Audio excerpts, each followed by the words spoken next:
Okay, we're live. Greetings, welcome. We're so happy you're joining us this afternoon for Creating Zola Mondays, sponsored by the Association of Black Psychology. Creating Zola Mondays is designed to illuminate, uplift, and support. And we have a really interesting topic today. We're talking about soil and soul, the psychology of Black land stewardship. So, thank you for joining us. I am Linda James Myers, past president of ABSI, as well as uh, Elder of Elders Emerita, among many other roles in the association. But so happy you're here, and I'm going to have our other panelists introduce themselves, and then, or maybe first we should have Dr. Jojo introduce our special guest. Sure, Jan. I'll pass the mic to D Real, but really quickly, this brother has a special place in my heart. Haven't known him for long. Shout out to our chapter member, actually, DC ABSI and VA ABSI, Adrian Fikes. She introduced me to Spice Creek Farm. They were having a really beautiful kayaking kind of return to the water that I attended. And ever since then, I've kind of been hooked. I've sat around with the Black farmers and listened to them talk. And I was just like, yo, these people are geniuses. Like, this is ancestral knowledge. Like, I could never, like, I don't have a big green thumb. Like, my plants be dying. So I'm just like, and I'm just a huge fan. So I'll pass the mic to D Real to let us know who he is and also check out our Instagram highlights about, more about him. Thank you, and peace to everyone in this virtual space with me. My name is D. Graham. I live in Southern Maryland. I'm in Prince George's County. We are on an old tobacco plantation. It's 24 acres. The land itself, it's tired. It has produced a lot of tobacco, soy, corn for a couple hundred years. So we've been trying to respect that at the beginning of our farm journey here.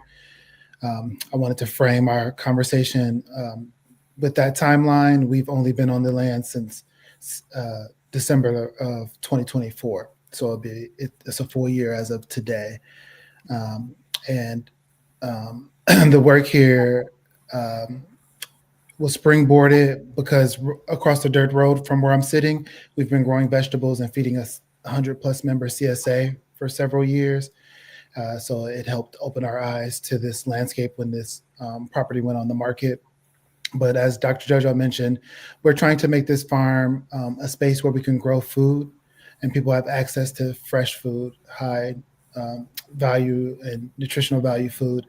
But we also want to make time for us to be on the land together. There's many people who I'm walking through my daily walk with who have a little apprehension and fear associated with farming and being on the land. So we're trying to make this land a platform for us to heal together in this experience as well. So I'm really honored to, again, talk about what that might look like and what that has looked like in the last calendar year with you all. Thank you for joining us. Absolutely. Yes, I'll introduce myself. I have a space here. My name is Harvey Linder. I'm a clinical psychologist in Minneapolis, Minnesota, and I am on the ABSI Ethics Committee as well as being part of Creating Zola Mondays. And I have had a number of other roles in ABSI, but I won't get into all that now. William. Hey, yeah, I'm William Parham, originally from Oakland, California, but currently reside in Oregon, very, very farm-rich state. And I am a healing circle facilitator, and I'm also a mindfulness coordinator for kids. And I have been involved with Black Star Farmers in Seattle, and have seen the beauty that farming communities can create for community, and that can range from spirituality all the way to politics. And so, yeah, I forage mushrooms myself. Nature boy. And I'm Dr. Janisha Hickson. I am the current chair of the DC ABSI, Public Relations for National ABSI, and et cetera, et cetera. And I've always dreamed of wanting a farm, and I'm like, I don't know, but do Black people farm? So being on Spice Creek has like made me like, I don't know, the representation is just amazing.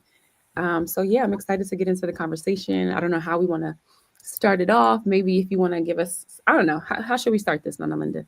Which Well, direction? I think the reality is that, what is it? We have to eat to live.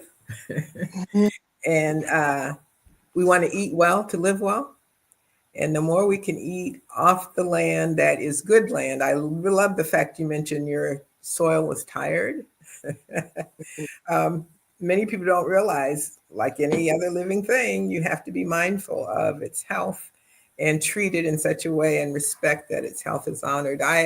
Was sharing with our guest prior to our call that I grew up on a farm in western Kansas, close to Colorado. Now, our farming is very different than the South.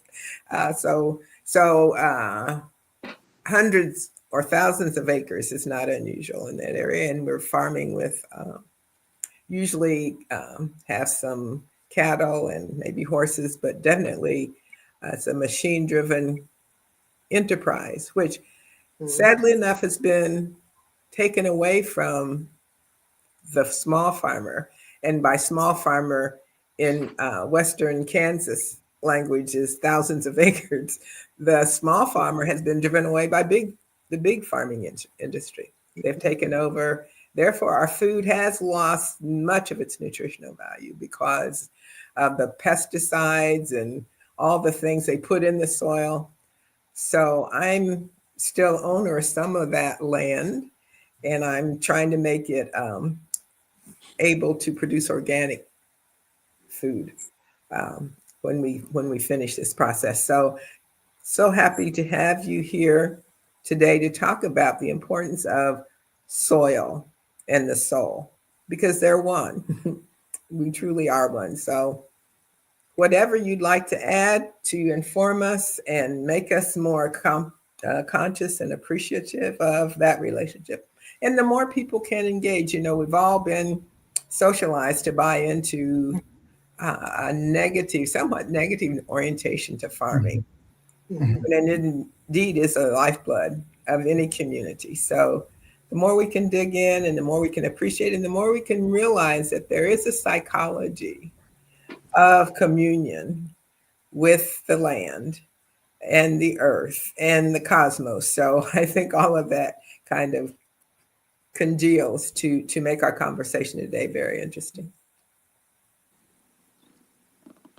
So we'll let you talk Yeah, because I'm listening. we, Yeah, sorry. we So do this in order to learn from one another. So yeah, please. I'm so excited. So I guess it's important for you all to know there's a corridor here in Southern Maryland on Croom Road. There's maybe a dozen or so farmers south of me where I'm sitting currently, and almost a dozen north of me heading back to the DC area. And we're all growing food. We're all growing space for each other to take care of our families, to take care of each other and our community. Uh, but we're also doing unique things. So there's like a timber framing craft workshop available. There's goats, there's chickens. You can get both the whole bird and the eggs from a Black farmer, maybe 6 minutes away from where I am currently. So that activity is really exciting. And I think that's why Spice Creek comes into play, because we're plugged into that community. We see the value of each other doing this work. It's not easy work. A lot of it is toiling, but it's also balancing what has already been mentioned, like this care, this mindfulness, this reverence for the land, um, to this trying to find out the rhythm. So in this year, thinking about how the land sat idle maybe 2 years before it transitioned to us. We put the land into cover crop, and we're also moving chickens on the land. So that's like one way that we're trying to prepare the land for growing watermelon in the future, growing cucumbers and tomatoes in the future, growing the foods that we really get excited about and put into use in kitchens, you know, and at our barbecues and at our coming to the table moments. So yeah, I guess one reason why Spice Creek is something that I get excited about just on a personal level is because the history here too is not used to my generation with this like revolutionary or radical attitude coming into the work as well. So we're, you know, we're not aggressive, but we're assertive, you know, and we use our discernment to help us, you know, have collegial relationships with our neighbors. But yeah, this work is really empowering and it's powerful. It's connecting the work from like my grandmother and my mom when they were boots on the ground in their respective industries. I think that's another reason why this work is personal for me. I feel like when I wake up and I'm either harvesting cotton because we have cotton in our fields right now, or planting garlic. It's really um, trying to extend the work that my mother and her generation, and my grandmother and her generation, and my grandfather and my father and their generation put into practice to make what we really are looking for when we're tired and or just like needing a break from the regular day grind is community, right? To be somewhere safe, comfortable, but also where you can feel like productive and relaxed. How many Dereal, farmers are there in that corridor I'm that you sorry, described? Dr. Myers. How many farms are in the corridor you mentioned? So between our farm, again, south, there's Earthbound, Juniper's Garden, Steptoe Farm. Um, there's then to the north of me, there's Witt's Farm. There's Deep Roots Farm. Um, and just south of where I am right now, there's several other farmers like Lavender Farms and folks trying to find their niche too. You know, people returning to the land, trying to figure out like what can they actually grow on the land. So yeah, maybe a dozen total. Excellent. And you used a term, I'm sure if people are not farmers, they wouldn't understand. What is a cover crop? So a cover crop is something that you're not putting into your budget to commodify and get a return on. That's not for your books. The cover crop is for the land. So you're putting native and or pioneering seeds into the ground that are going to return nutrients and some fertility into the soil. And while it's growing, it's pulling carbon and it's keeping the soil covered. You want to make sure your land is covered when it's not in production. So we try to put winter mix, spring mix, summer and fall mix into our rotation before we again move our cash crops into our production. Also mentioned that you're going to have chickens on the cover crop. Is that Yeah. to fertilize the soil naturally? Yeah, so you know they're scratching, they're digging, and they're being curious, looking for those insects, looking for those minor minerals, and that in turn is, you know, I think some people get really excited when they see it as an alternative to like tilling with a tractor or tilling with a draft animal, but it's all important work, and I think what you're going to see when you all visit our farms in our corridor, we're trying to find mechanization, we're trying to find livestock, and we're trying to find the like appropriate ways and means of being on the land. And right now for us, chickens, people want broilers during the holidays, whole birds, and Eggs. people want eggs all the time. So it's like one way for us to bring people to our farm stand and give them something other than just like collards and kale. And at this time, cabbage. Thank you for those clarifications. Dereal, is this something that you've been doing for all your life, or were you away from farming for a while? And if so, what brought you back? Yeah, so farming skipped a generation. I didn't meet my grandfather, but I've seen photos of him holding cabbage larger than me. And so, as some folks mentioned, this green thumb, he had a gift. So I don't know if I was like born with that gift, but it's definitely encoded in my DNA. And I've been really working hard the last 5 years to be useful in agriculture on my partner's farm, on our shared farm, and on our community members' farms. So about 7 years ago, I was, and this is like a quick silly story, but I was in this office in Columbia Heights, that's in Washington D.C., talking about house plants, and my office mate was just like, "Yo, like tired of it at this point. It's been like weeks and days of me talking about house plants." So they like recommended me to go to Three Part Harmony Farm and like be outside more, work on the land, and like find a curiosity outside of potted plants. So that introduction and that like encouragement, that push to take care of something other than just like a house plant for its beauty and for like its company, it pushed me into this urban farm, which most folks in DC know as Three Part Harmony Farm.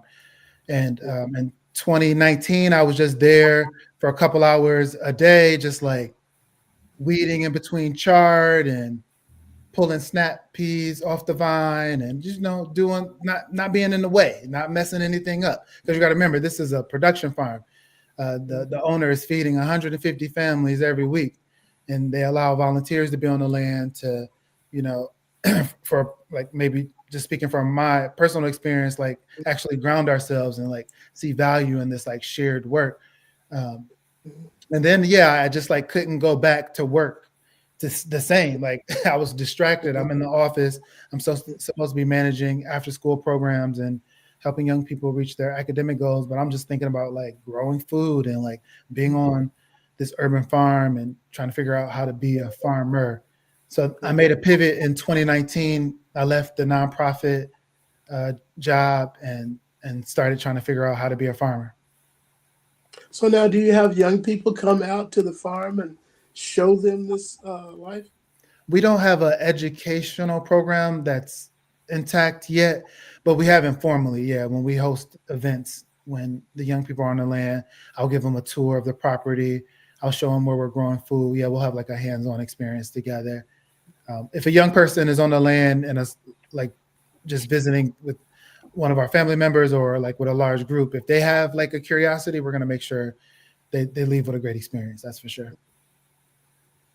Can you talk about approaching this work from a radical framework and a radical perspective? Yeah. And that might have raised some eyebrows when I said those two words, but I do mean it with all my heart. We're not slaving outside. We are really framing the work that we're doing with empowerment and with love and with care, and that's radical in itself. And it's revolutionary because, again, we see the land, as Dr. Myers mentioned, it's alive. Everything that's on the property is alive. It's a sentient being. So we have a stewardship that we have to employ on the land. We're not just like seeing the land as something to commodify, as I mentioned earlier, or just like to put in straight rows and grow as many gourds as possible just to sell them at a market. If our CSA members have an interest in a particular crop that we can grow, or if we just like see carrots or beets or a particular crop doing well in this sandy soil, we're going to grow it, and that's pretty radical. We're trying to like match the seasons for what we're doing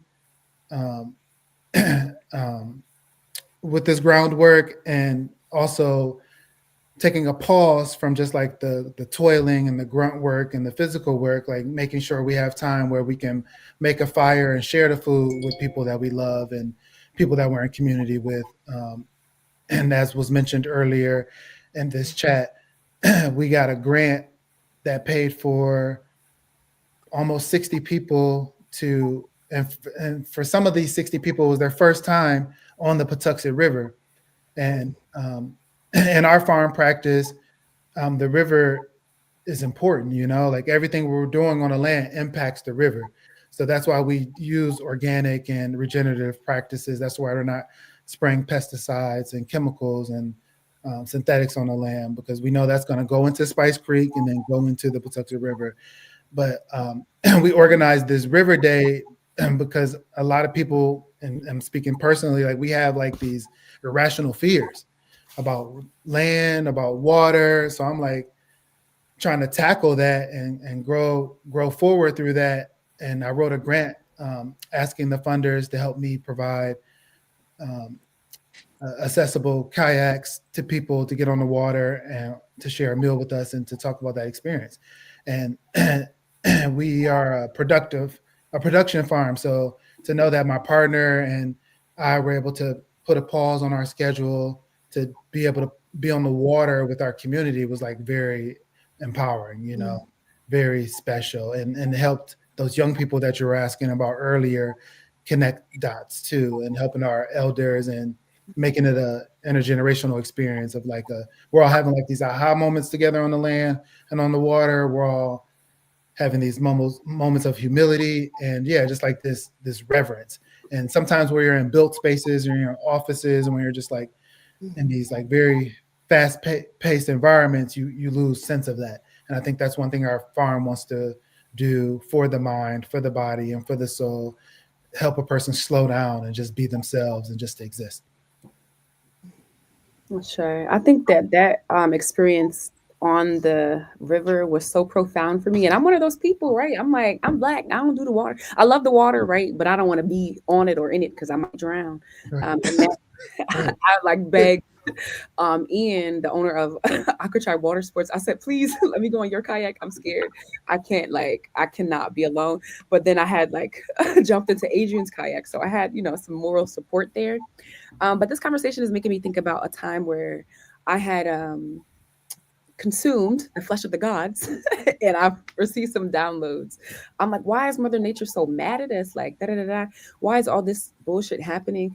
And the downloads I received was that, right, that the land is being destroyed, right, by capitalism, by imperialism, and the people, the stewards of the land, indigenous people, African people, native people, right, we're also being harmed.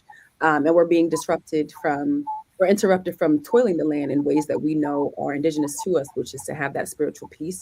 And so I just love, love, love the events that Spike Creek Farm has because Real and Gail, they always make sure to incorporate so many like tenets of Black psychology, right? Like this sense of interconnectedness with nature and one another, this sense of sawubona, right? Seeing each other beyond our physical presentation, this sense of working toiling the land and then eating farm to table right food, right? So it's just a really good experience. I'm trying to figure out a way to get some of my babies in DC out there on a field trip or even bring the DC AB side chapter there.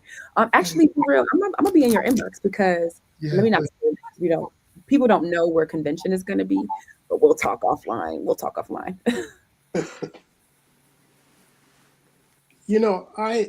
I don't know if my geography is correct, but my understanding is that there have been black farmers, free black farmers, farming land in central and southern Maryland since back before slavery ended.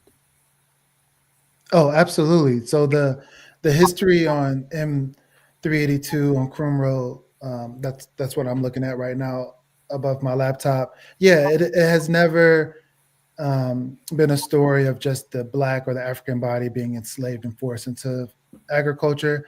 There's always been maroons, there's always been freed folks, there's always been indigenous folks, the Piscataway Kanoi especially working the land. But on on the land that I'm sitting on right now, this 24 acres is the last of, I'm not going to say their last name right now, but there's a family who has a last name on mailboxes, on firehouses, on libraries, on elementary schools.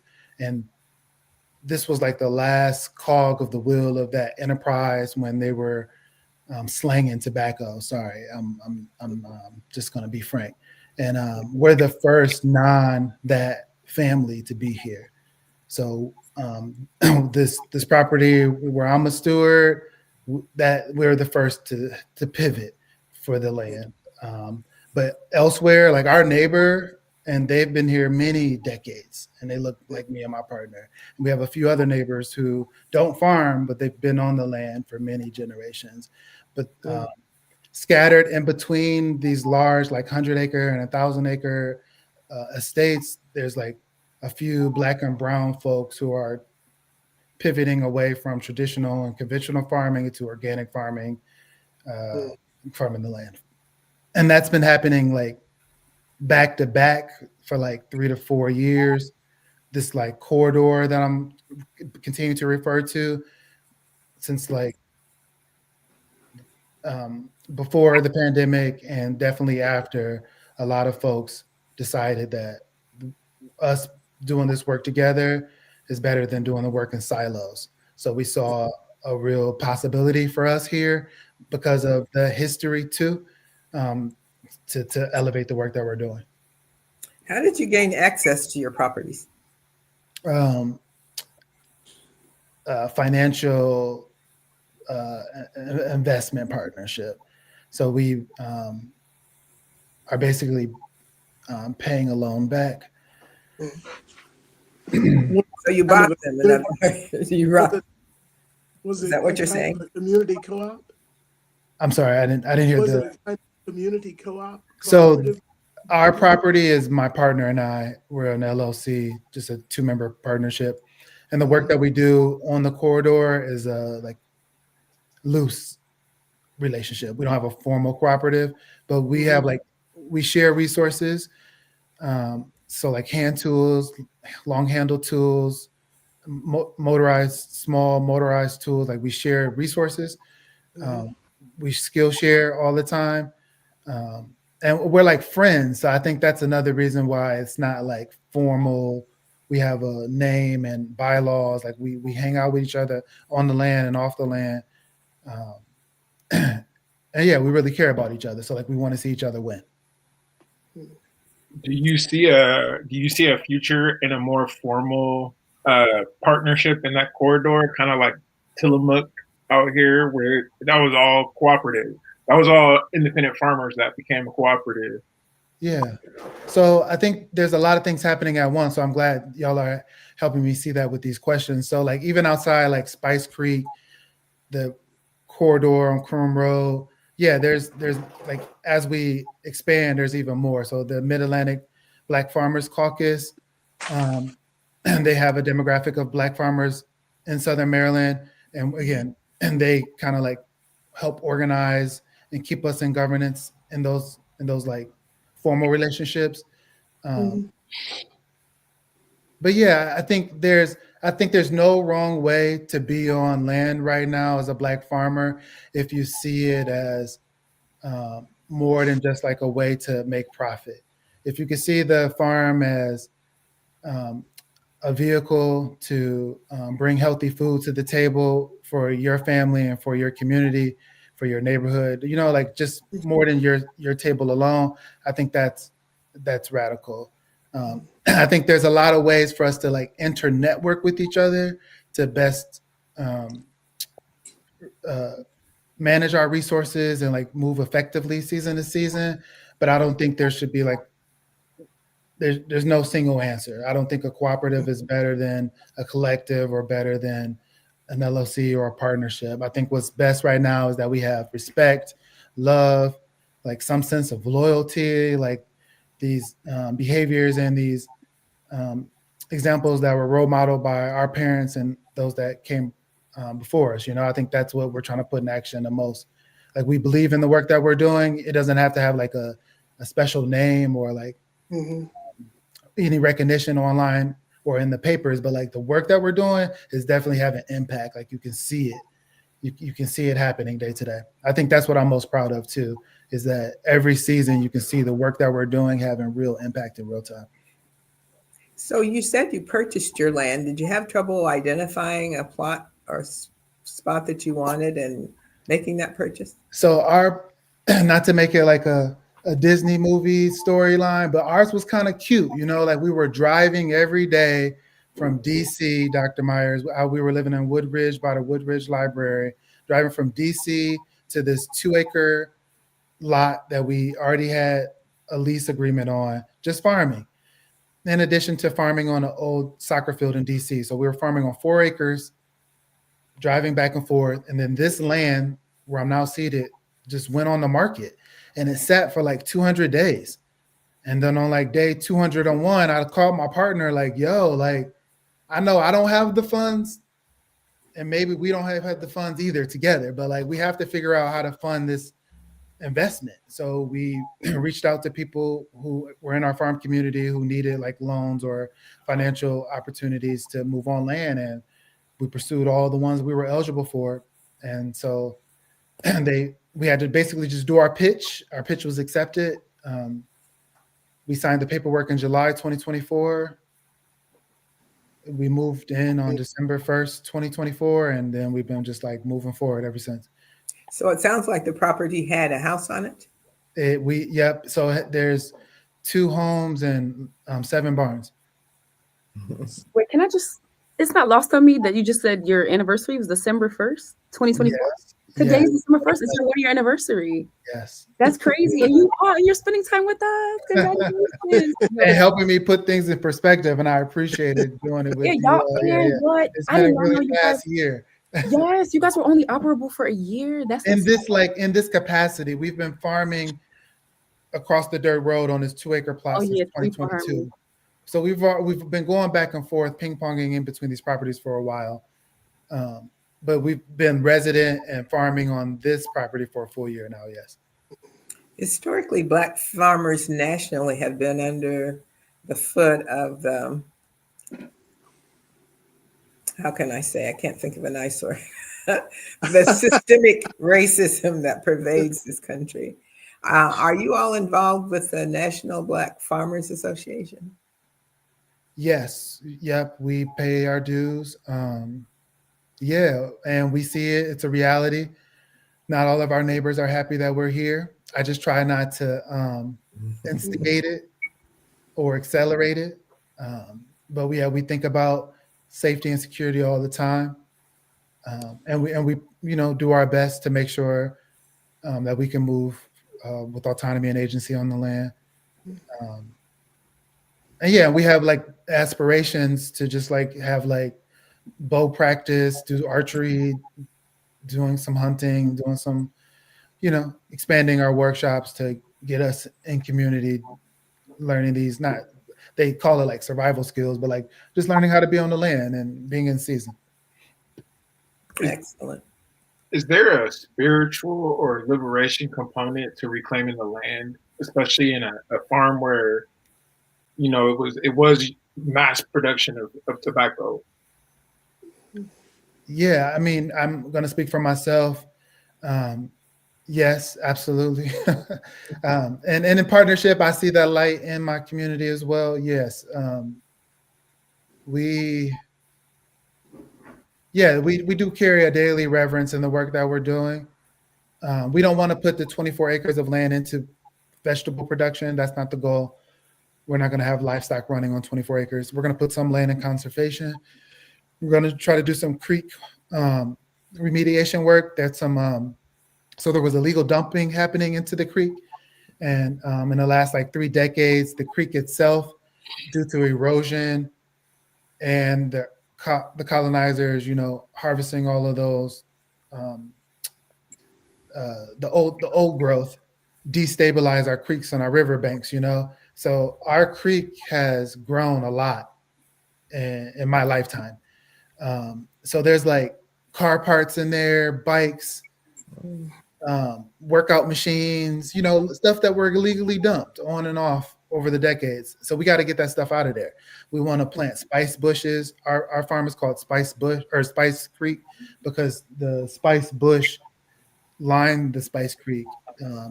It's the indigenous native plant in our corridor. So yeah, so our name is an ode to that and in reverence to that as like a spiritual recognition as well. So yeah, the laurel tree and the spice bush was removed from this ecosystem, and the creek has suffered a lot.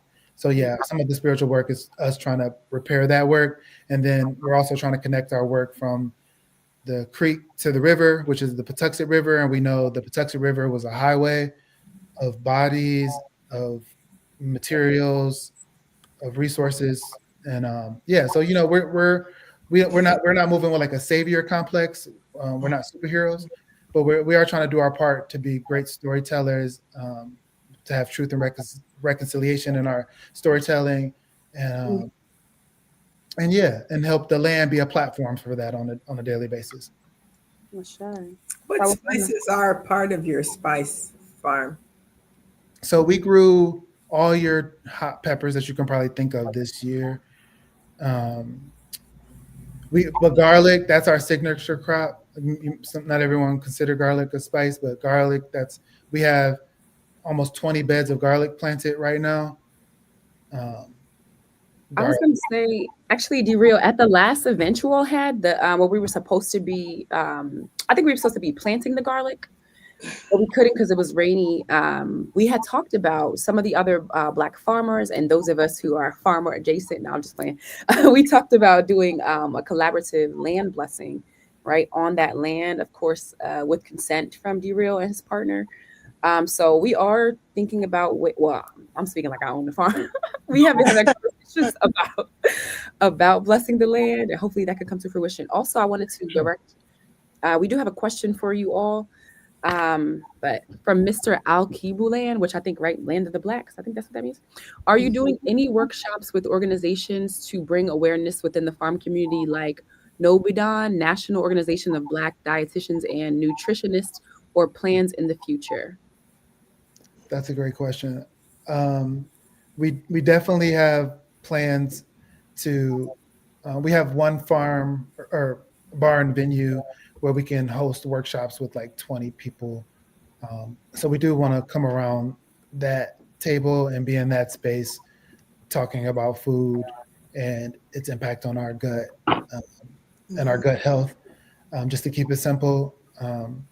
In that space, we also want to do like canning exercises, recipe sharing, um, soup making. Yeah, the things that like really get people excited about being in the kitchen.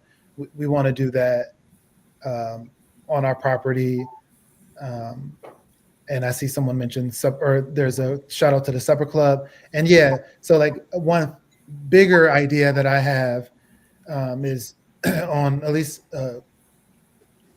quarterly is too ambitious. So like twice a year, I tap the local farms in this corridor, and it doesn't have to be at Spice Creek Farm, but one of the local farms hosts 20, 30, 40 people, mostly Black, indigenous folks.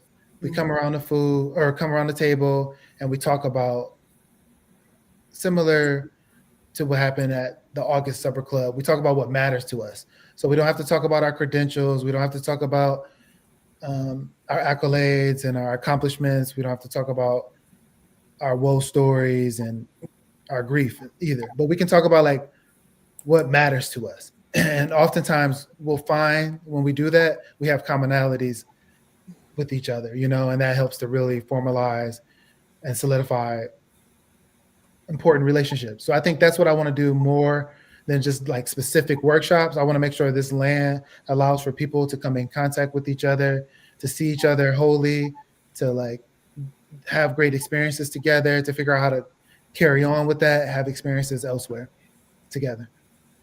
Can you say a little more about the connection you have with the DC Association of Black Psychologists?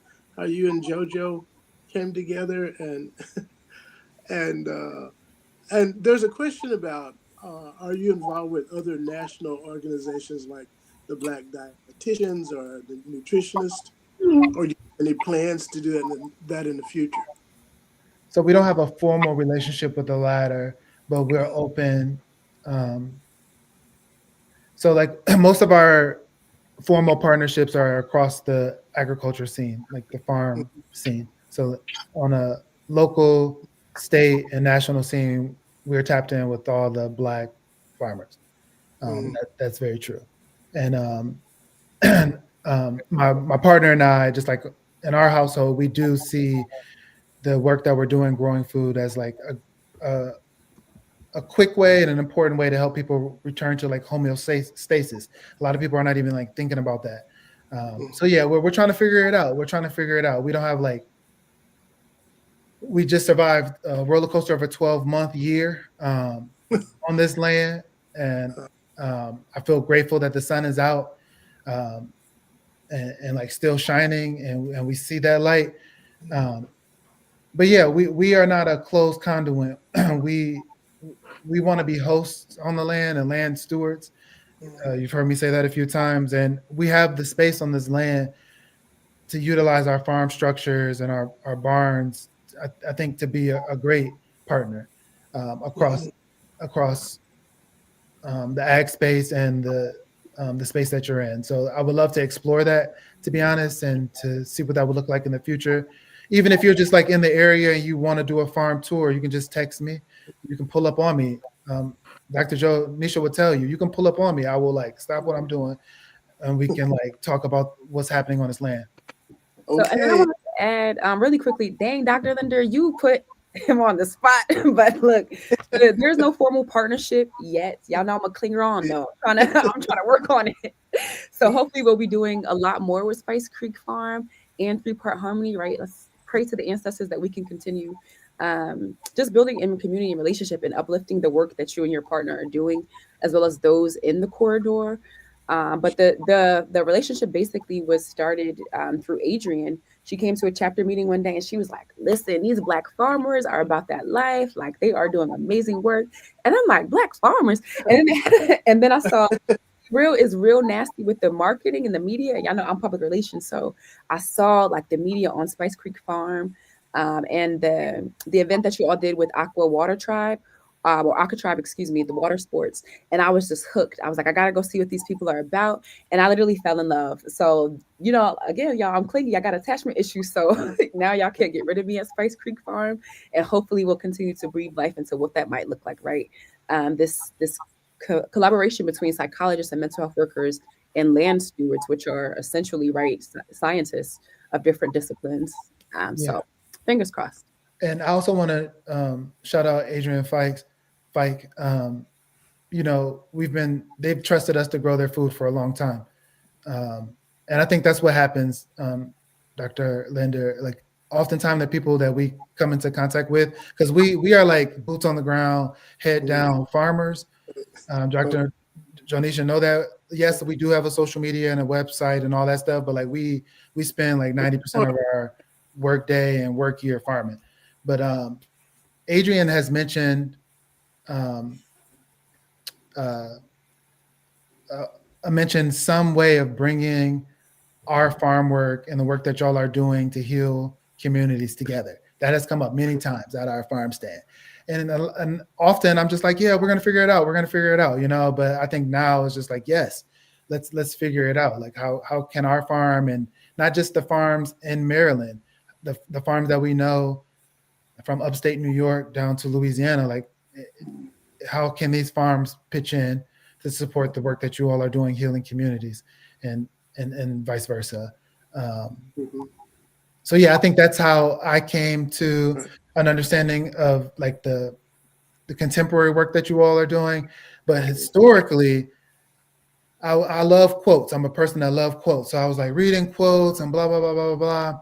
And then I found this quote that I'm not going to bore y'all with verbatim right now, but it basically made me realize that there was an American Psychology Association, and then there's a Black Psychology Association. Then when I saw that, I was like, oh, I was lit. I was like, oh, this is great. So like I've always had like an affinity, an understanding that there's like a network of people doing great work to heal our community, and I really do appreciate it. And my background is in education. I didn't say that earlier, but before farming, I was an educator for almost 15 years. So right now, I'm also trying to figure out how does our farm space, the venue spaces, become not just like classrooms, but just like workshop space for us to learn about our food, learn about each other, and like really figure out how to care about each other. One of the things that seems to be helpful is to think about the ways in which our audience, Jojo, can be in contact with the real. Can you put his information in the chat?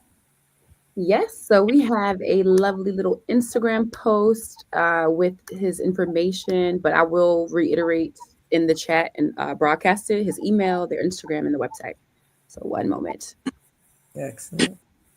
One of the things you learn if you are living on the land is you are going to be in full contact with nature and learn to flow and roll with nature.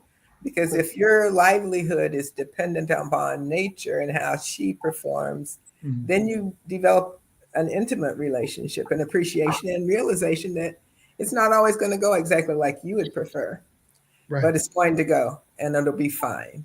Mhm. And developing that kind of trust with nature and that connection, that spiritual connection, the soul and the soul is just so intricately related that I think if people just visit and see what it looks like and feel what it feels like to really trust and be on the land, that in itself could become a healing practice. And particularly if we have people who are already oriented in that way, kind of supporting, facilitating, that would be just, I think, marvelous. I thought of one thing that speaks to what William said earlier about like a spiritual practice as well. On the land, we do have walking trails, and oftentimes it's just available for folks who visit. Like it's not like a public access. But yeah, like we've learned a lot about the land in this year working it, and there's some places where we can never farm because of erosion and just because of the rolling hills. But it can be space for us to do yoga, to walk, to reflect, to read, to be with your dogs. So yeah, we're trying to figure that out. And uh, yeah, this is going to take a long time. So soil is probably like 6 inches under from our topsoil for us. So like we're working to rebuild 4 to 6 inches of topsoil. So that could take 10 to 20 years. So that's a lot of chickens, a lot of compost, a lot of cover crop. But we're in it for the long game. So I think that's what I wanted to say. We're building soil and we're building community one day at a time. Excellent. Would you be able to talk about compost a little bit for folks at home who might not? Yeah. So we have two types of compost on our farm production. One, we make it, it's like our discarded um, banana peels and parts of vegetables that we don't want to give to the dogs or to the chickens. And then that compost, after like many months of either working it, you can have you can flip it and keep it hot, and you can have that kind of garden or farm compost bin, or you can just like let it go for a couple months and then use it in your flower bed. So a lot of the compost that we make goes into our flower beds, and it's for our flower production.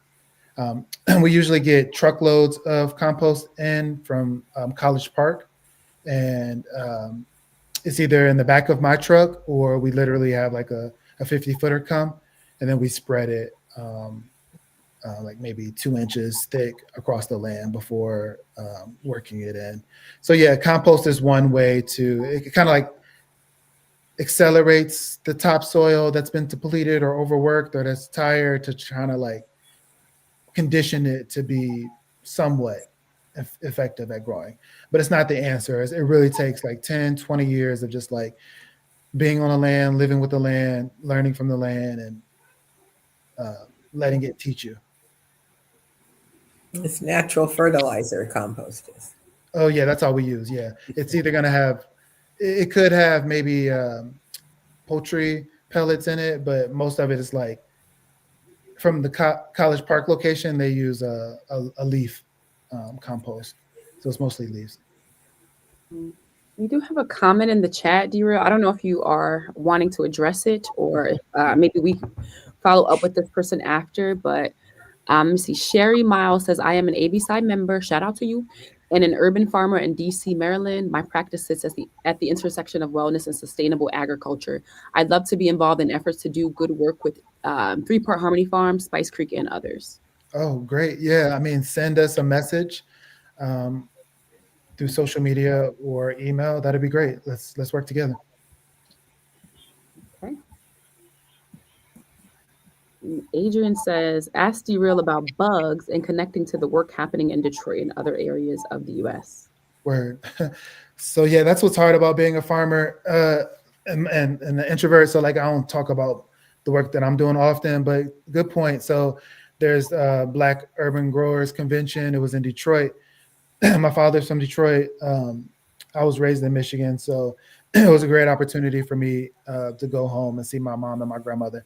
But during the conference, there was like maybe 1,000 people from across the country, all Black farmers. There was a couple Asian and indigenous farmers there too, but mostly Black farmers from across the country in Detroit at Wayne State University. It was pretty dope. Um, and I did a workshop. It was on soup making. I have this theory that making soup and community building is similar, and a lot of times we discard people and food in a similar way too, without understanding that it can be like maybe good for you and good for your community. Mm. So that was my mindset during the conference, and yeah, the, if you do get a chance to go to a Bucks conference or a Mid Atlantic Black Farmers Caucus conference, I think y'all should tap in. There's so many Black farmers who want to heal the body, heal the mind, heal the soul, working in collaboration. I would love to hear people say more about how making soup and community building are similar processes. Yeah, for sure. I mean, I'm gonna do that workshop again in January at the Future Harvest Conference, the Chesapeake Alliance for Sustainable Agriculture. Um, so yeah, don't want to bore folks, but Sylvia Winter, I was reading some of their work and kind of connecting some dots. um, I just lost his audio. oh, I'm sorry. I can still hear him. Okay. Anyways, yeah, I know we're short on time, but it was me spending some time with Sylvia Winter's work, her writing, and just making soup. I think too, maybe at the same time I was um, multitasking. And yeah, in our household, we don't waste stuff. Like we gonna either cook it down, give it to the chickens, cook it down as porridge for the dogs. We gonna cook it, you know. And I've just been noticing more and more people just like throwing trash and just like discarding things. So yeah, I think there's a culture of just like seeing everything as disposable and like an inconvenience for them. They just want to throw everything away. And I think that we also have a sensibility similar in the kitchen. Like we have certain tastes and like that drives what we do in the kitchen with our food. And I think we should be more curious and explore a little bit more. So I think season to season, soup is one way that people can, if they're growing on their balcony or in their backyard or on their property, just like taking in seasonal food and produce and turning that into soup, and also taking more inventory onto their community, like who is in their community, like actually take a step back, take a pause, look at who is in your community, and are y'all helping each other grow? Are you helping each other heal? Are you helping each other, um, um, you know, I lost my have a audio, better day? so I don't know if the audience can still hear. So yeah, that's just where I'm at with this soup making theory, um, and it's going to get better over time. I think we should get better at not wasting food and opportunities to get to know other people, because if we're going to do this community work and if we're going to take care of each other, it actually takes a village. That's what people say. So we can't be so quick when we look at people or when we talk to people or when we have our first impressions of people and then just like throw them away. And we also can't be so picky with our food choices. We got to like really figure out what foods are helping us heal and grow and thrive. Unfortunately, I lost contact just as you were mentioning Sylvia Winter, who's one of my sheroes. What did you say about Sylvia Winter? Oh, I just mentioned that I read some of their work recently, and it really inspired me to do more introspection about like relationships. Because I've seen in my circle, I've seen myself sometimes being quick to just like either distance myself from people and or contacts, and similar in the kitchen, like really quick to just like throw things away. There's like this phenomenon in our culture, in American culture. We move in and out of our silos to these like hive communities, but I'm trying to figure out how do we get out of these silos and get out of these hives and be a little bit more interconnected. Well, in terms of mainstream culture, our human beings are and the appreciate the diversity of what's there. Right. Mhm. So yeah, I'm not saying anything new. I'm just saying an awakening that I've had in recent weeks, and I attribute that to Sylvia Winter. And I do challenge anyone to take a look into their work if you haven't. I think it's beautiful the way that you're framing this, and I think it's beautiful what you do, and I think that this is an important topic because it is about more than just growing vegetables. It is about building community and how we do that, and how we keep control of the assets that our families had, and that we've been steadily losing over the generations. So it's important work. I appreciate that. Thank you, Dr. Linder. William, you were saying something? yeah, I just think it's beautiful the metaphor that soup can really play Yeah, on I can't hear William. the metaphor that soup can play on in terms of we discard so The many things. audience says they can hear him. We throw so many things away, and we we take that soup, and it can be something delicious and different and transcendental. Absolutely. Yeah, feeding us. Yeah. And so I think it applies to the way that we approach community work and engage with people in community who get discarded, especially after being canceled or uh, maybe don't have the same core principles that we have. Yeah. Yeah. I agree. Yeah. Absolutely. And I'm speaking personally. This is all work that is my internal work right now.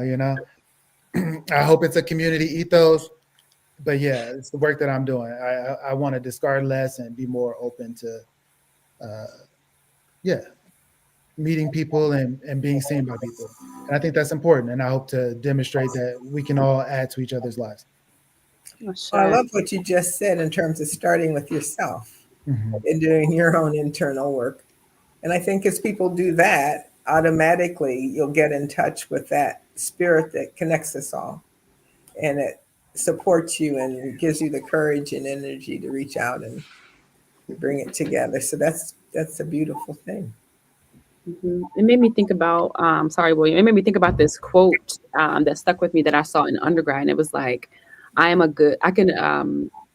can rest easy because I'm a good organic practitioner. That means that, right, if there are things in myself I see that are not serving me, then I can, pluck those things out or, just readjust. And then also, I know that we are running out of time. I don't know if we have time to answer a question after William's comment. Sometimes we go over, time is not real. I just had a real brief question for folks that are at home who might be interested in pursuing something like this. What is your advice to them or guidance that you would provide them? That's a great question, William. So I think we're really fortunate in Maryland and in the surrounding community. There's a lot of established communities that are embracing returning farmers and folks who want to learn about being a farmer. So there's beginning training farmer programs that I think folks should look into. I know absolutely in Virginia and in Maryland, you can enroll in a beginner farmers training program. It might require an application, but um, between 18-month, 24-month calendar year, you'll get the theory work, the theoretical work, and you'll get the physical work. And at some part of your practice, you'll do them at the same time. So it'll help you see if it's actually work you want to do. Um, and yeah, if you're not interested in like the grunt work, because farming is real labor, is toiling, Hmm. there's other ways to grow food too. So I just think finding what seeds have resonance with your family. Like go ask your mom or your grandmother, like what seeds matter to them, and then like grow them and take care of them and see what happens. Like start small, get in the habit of growing something that matters to your family and it matters to you, and that like it shows up on the kitchen table or in the kitchen, and y'all like really proud and like get geeked about. It could be that small too. So um, I think if you're interested in farming and you're in Maryland or Virginia or DC, go online or go to someone that you know that's farming and figure out how to join a beginning farmers training program. Sure. Jojo, do you want to refer to the question? Yes, please, really quickly. I think this is a great note to start or leave on, especially after what you just shared, Darrell. So, Reverend Keon from Jersey City, he says, "Can we talk about how this work elevates our collective ancestral consciousness?" This is a great question. I'll put it back. Yeah, it might not feel like it is in real time because we're all like seeing the same stuff on our computer screens and our phones, and we all get distracted by the same stuff. But like, I think one thing that I hear echoing in the community that I'm in more and more is like we we have to grow into this work, and we have to be consistent. We have to allow ourselves to really um, not be in a race to have gratification every moment during this work. So like we have to be okay with that. So I think that's going to really get to your question about consciousness. I think sometimes in our this real intimate beautiful work that we're doing, we get triggered and there's eruptions, and like we sometimes we regress, and like old versions of ourselves shows up, and there's conflict and there's consternation, all that stuff, blah blah blah. But like I think if we're all like focused on this work that we're doing, seeing each other with love, doing this work with care, and we get conscious of doing that on a day to day, I think that's what I want the most. The people that I'm in work with, we're doing this work harmoniously in solidarity. We give each other grace, and we offer each other mercy. Like that's what I'm seeing on a daily basis in this community that I exist in, and that's what I want to be shown, because that's showing that we see each other as more as just boyfriend, girlfriend, husband, wife, all these titles, CEO, executive, like we see each other more than that, and I think that's what really matters. And that certainly is an elevation of ancestral collective consciousness, which is a beautiful thing to see and to an experience.